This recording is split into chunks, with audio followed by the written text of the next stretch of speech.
Haleluya, haleluya, haleluya. Shalom, salam sejahtera bagi Bapak, Ibu, saudara-saudariku, sahabat yang dikasihi oleh Tuhan.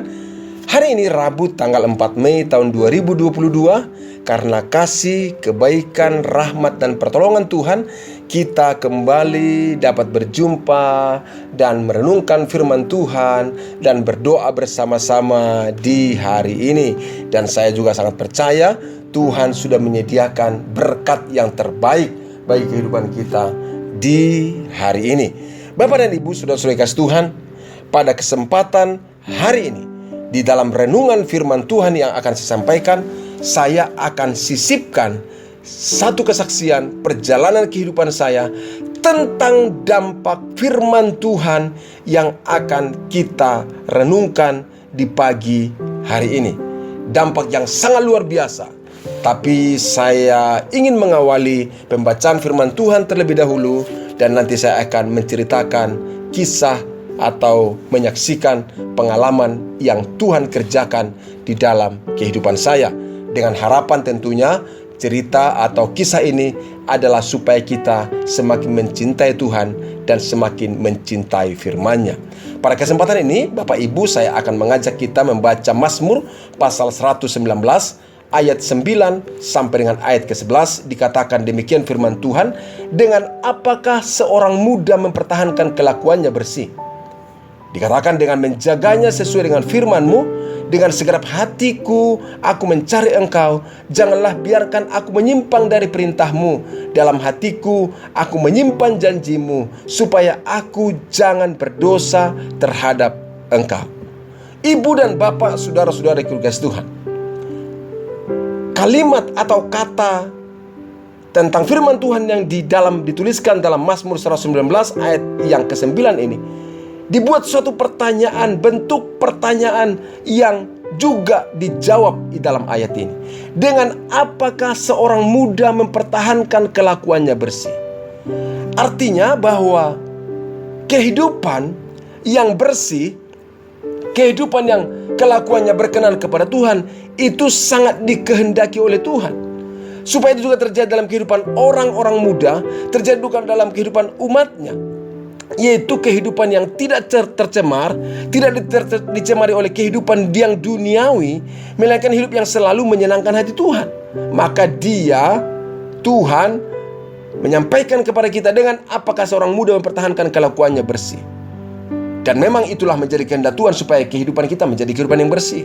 Tapi faktanya Bapak Ibu kasih Tuhan, memang kita perlu akui juga, di dalam kehidupan ini banyak hal yang mempengaruhi, menggoda kehidupan kita, sehingga bisa terpengaruh dan tergoda untuk berkompromi, sehingga kita terjerembab juga dalam dosa, terjerembab juga dalam belenggu-belenggu kehidupan yang cemar. Bahkan ada kalanya semakin berusaha justru semakin terjebak, semakin berusaha semakin terjerumus, bahkan bisa melakukan apa yang tidak diinginkan untuk dilakukan. Kita tidak ingin melakukannya, tapi terbawa kepada situasi itu karena terbelenggu dengan kehidupan berdosa tersebut. Itu bisa terjadi.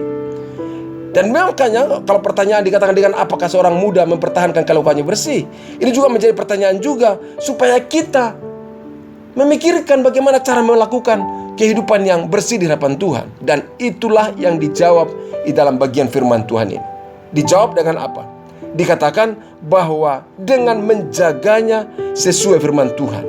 Artinya, kalau kita mau mengubah kehidupan kita mau mengalami perubahan kehidupan, kita mau mengalami hidup yang semakin bersih di pandangan Tuhan, maka kita hanya bisa menjaganya, yang pertama, sesuai dengan firman Tuhan. Jadi menjaganya bukan karena takut kepada orang lain, malu dilihat orang lain, bukan. Ya, itu memang perlu juga, tapi paling utama adalah karena menjaganya sesuai firman Tuhan. Karena kalau ada orang menjaga kelakuannya bersih karena takut ketahuan sama orang lain, maka kalau orang lain tidak lihat, maka dia bisa akan hidup sesuka hatinya, hidup kacau lagi. Dan saudara kasih Tuhan, maka yang harus dilakukan adalah menjaga hidup itu sesuai firman Tuhan. Dan dikatakan dalam ayat 10, dengan segenap hati aku mencari Engkau. Artinya menjaga kelakuan itu bersih adalah menjaga sesuai firman Tuhan, dan hati yang segenap hati mencari Tuhan. Sekali lagi, segenap hati mencari Tuhan artinya ada hati yang rindu, haus, dan merasakan kebutuhan yang tinggi akan Tuhan. Mengapa? Karena orang yang merasakan kebutuhan itu, maka dia akan mencari dengan sungguh-sungguh. Kalau orang merasa butuh Tuhan, dia akan mencari Tuhan dengan segenap hati. Kalau ada orang merasa butuh sesuatu, dia akan mencarinya dengan segenap hati. Kan begitu, logikanya begitu. Dan itulah sebabnya dikatakan kalau orang itu mengalami kehidupan yang ingin berubah, ingin mengalami pembaharuan, orang tersebut harus dengan segenap hati mencari Tuhan. Dan yang ketiga, dengan segenap hati menyimpan janji-janji Tuhan di dalam kehidupannya. Bukan hanya sekedar tahu, bukan hanya sekedar baca firman Tuhan, bukan hanya sekedar paham, tapi disimpan di dalam hati. Bagaimana cara menyimpan dalam hati? Sederhana sekali. Sederhananya begini. Dengan mengizinkan firman itu mengubah dan memperbaharui pikiran kita. Itulah yang disebut dengan menyimpan firman itu di dalam hati kita. Menyimpan janji-janji Tuhan di dalam kehidupan kita. Dengan 3 cara itu, menjaga hidup kita sesuai firman Tuhan, dengan segenap hati mencari Tuhan, menyimpan firman itu dalam hati kita, maka seorang dapat mempertahankan kelakuannya bersih di hadapan Tuhan. Bahkan tidak hanya sampai sana, membuat seseorang mengalami perubahan hidup di dalam kehidupannya. Nah, karena firman itu mengubahkan. Nah, itulah yang saya ceritakan, yang mau saya ceritakan kepada Bapak Ibu, bagaimana firman Tuhan itu membawa perubahan atas kehidupan saya. Dan saya ceritakan, saya saksikan kepada Bapak Ibu, dan kiranya Tuhan yang dipermuliakan melalui kesaksian ini. Pada tahun 1988, saya lulus dari SPG Negeri. Saya waktu itu sekolah di SPG Negeri Sibolga. Dan setelah lulus tahun itu, tahun 1998, saya mengambil keputusan pergi ke kota Medan dengan niat saya mau ikutin kuliah pendidikan lebih lanjut lagi. Tapi karena tahun itu saya ikut tes Sipenmaru, namanya saat itu adalah Sipenmaru, Sistem Penerimaan Mahasiswa Baru. Itu kepanjangan Sipenmaru tersebut.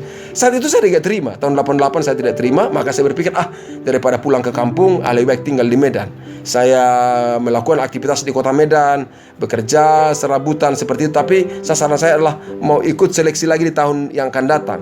Dan memang benar, tahun 1989 saya ikut lagi tes untuk Sipenmaru, tapi juga tetap jika tidak diterima. Nah, saya mengalami keadaan yang sudah punya pergaulan di kota Medan selama 1 tahun sebelumnya. Maka saya pikir, udah saya lanjutkan saja. Nah, ternyata pergaulan saya tersebut membuat saya semakin terjerumus di dalam pergaulan yang membuat hidup saya semakin parah. Salah satunya, Bapak Ibu dikasih Tuhan, parahnya adalah saya selama tahun-tahun itu tidak pernah pergi beribadah ke gereja. Selama tahun-tahun itu, tahun 1988, tahun 1989. Dan saya berpikir, tahun 1990 saya ikut lagi Sipenmaru lah. Nah, saya memang benar ikut lagi tahun 1990. Dan apa yang terjadi? Saya gagal lagi. Dan karena gagal, apa yang terjadi? Saya berpikir, sudah, saya pulang sajalah ke kampung daripada saya di Medan. Pekerjaan juga serabutan. Saya pulang ke Medan. Karena saya mendengar pada tahun itu juga akan ada pelamaran, mau melamar, terbuka lowongan pelamaran menjadi guru. Dan saya pulang dan ikut tes. Di tahun 1990 saya pulang kampung dan saya ikut tes untuk menjadi guru SD. Sekali lagi karena saya lulus dari lulusan SPG tahun 1988. Jadi tahun 1990 itu saya ikut tes. Ternyata gagal lagi. Gagalnya kenapa? Karena pada saat itu, saudara, tahun 1990 ada istilah di Sumatera Utara itu adalah sumut. Semua urusan mesti ada uang tunai. Dan saat itu terus terang saya diminta oleh seseorang supaya memberikan uang, mempersiapkan uang sebanyak 5 juta supaya bisa diterima menjadi seorang guru. Dan terus terang saya tidak punya uang, dan saat itu juga akhirnya saya tidak diterima. Nah, saya ada di kampung tahun 1991, dan terus hidup di dalam keadaan yang semakin parah, semakin rusak. Saya mau ceritakan kehidupan yang separah apapun tingkat di kampung, bahkan lebih dari itu saya lakukan. Dan pada tahun 1991, ini kata-kata ibu saya yang Bapak Ibu bisa memikirkannya. Apa yang dikatakan? Ibu saya berkata, supaya ibu jangan bertambah malu, tinggalkanlah kampung ini. Kata-kata ibu saya menjadi kata-kata yang sangat menyayat hati saya. Menjadi kata-kata yang sangat membuat hati saya tidak nyaman dan tidak tenang. Kenapa saya katakan tidak nyaman, tidak tenang? Karena ibu saya adalah seorang ibu yang tegar, yang kuat, yang telah memperjuangkan hidup kami seorang diri sejak saya kelas 5 SD, sekolah dasar. Karena ibu saya sudah menjadi seorang janda sejak saya kelas 5 sekolah dasar. Bapak kami sudah meninggal. Dan saat itu ibu saya berjuang dan memperjuangkan kehidupan kami untuk bisa menikmati pendidikan yang lebih layak. Dan ya, tahun 1988 saya lulus dari SPG, tapi hidup saya kacau. Dan saya berpikir, waduh, ini parah hidup saya, bagaimana ini? Dan karena kata-kata ibu saya, kembali saya memutuskan kembali ke kota Medan. Di kota Medan, saudara-saudara guys Tuhan, puji Tuhan, saya tidak terjebak lagi di dalam pergaulan yang rusak. Saya tidak terjebak lagi di pergaulan yang parah. Saya bertemu dengan seorang teman saya di tahun 1991 sampai 1992 tersebut.